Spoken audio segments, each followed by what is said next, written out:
Welcome to Eagles Investigate, the podcast where we attempt to find out who is behind the mysterious art pieces being displayed around Landstown High School. Who is it? What's with the orange? I'm not gonna lie, I thought it was pretty good. Isn't that AI? Join us as we delve into the mystery of the anonymous artists and make sure to keep up with new episodes.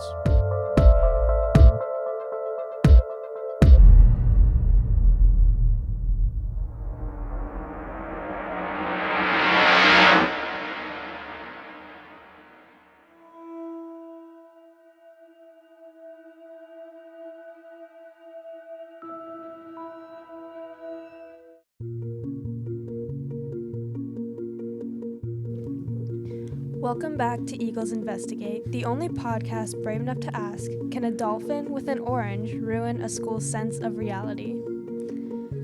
Last time we interrogated our fellow students, we learned a lot. Mostly, that no one knows anything. Or maybe they're all lying.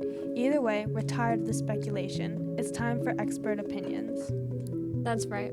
We're sitting down with one of our school's actual art teachers, someone who has the eye, the experience, and hopefully the truth.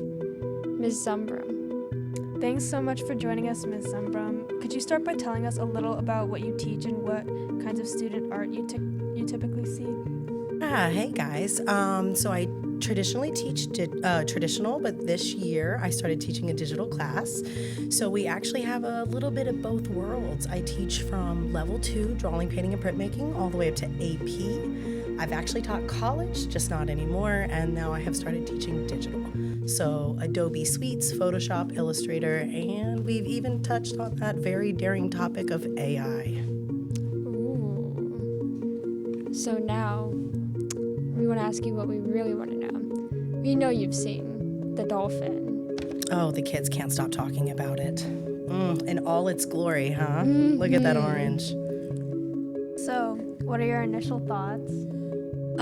Well, if we look at it as what it is, a raw image, I like the colors, I like the lighting, but as a person, we can tell right away that it is pretty computer generated just from the side of the dolphin's face, let alone the combination of the orange and the dolphin. So we can see that it's a digital work based off of the clarity and the lighting, but now intention is what we're not quite sure of. So, would any of your students be capable of producing this, or do you think it was more of an... So I do think that there's definitely a debate between digital and AI. Mm-hmm. And AI used as a tool is really awesome.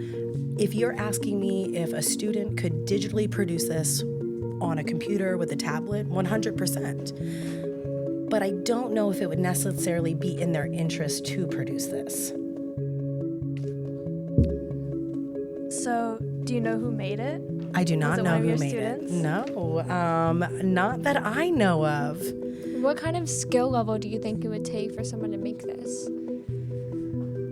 Ooh, that's really hard. So when you get into the digital world, there's a lot of things that you can do with putting photographs together and collaging and then putting a filter on it to make it all look harmonious. So on a very basic level, if you have a good understanding of digital, this would not be hard to recreate, especially with Adobe, because they give you all these free images and even generative fill. So you could type in and say, give me a dolphin and an orange swimming in a swimming pool. And it'll actually pull a lot of these things in for you. But to create it by hand, it would have taken a good bit of time and effort, but it could be achieved, yeah. Could someone make this without ever taking an art class here? Oh, that's a hard question. So unfortunately, it could go either way. We have a lot of kids who started making digital art on their phones in middle school. And by the time they got to my digital class, they were blowing people out of the water, including myself, who have more years of experience because they've been doing it for so long. Mm-hmm. I think the hard part is when it comes to content and subject matter, this does not look like something my students would create because it's not quite on their interest.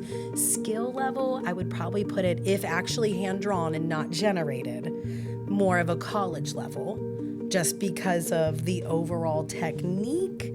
But again, the content is really throwing me off. So you think that this drawing / photograph, whatever it is, do you think it's worthy of the $10,000 scholarship? Yes and no. I think that scholarships have a lot of factors that go into it. I don't know the criteria of the scholarship to know if this actually met that. But I do think that sometimes when applying for scholarships, the judges aren't always the most informed on art or digital art, and they might make choices based on their own biases and not necessarily on creation or level of skill. So, why do you think the artist has chosen to remain anonymous? Because I think the whole thing is to make everybody angry. And I think it's doing just that. I think if this would be a senior prank, it would be absolutely amazing. Any final thoughts? Me personally, I would love to know the artist's intent, and I really do hope it's a little like rage bait, if I'm being honest, because I think it did exactly that. Because I think that kids are okay if they win, but if they don't win, they want to make sure that they lose fairly. And I think looking at something like this that looks automatically AI generated, as we can see from the face, the level of coloring, and the weird orange reflection in the water, I think that that does make people feel like it's an injustice, even if it was chosen for the correct criteria. We will find out the truth, or at least a B+ in public speaking. Woo woo!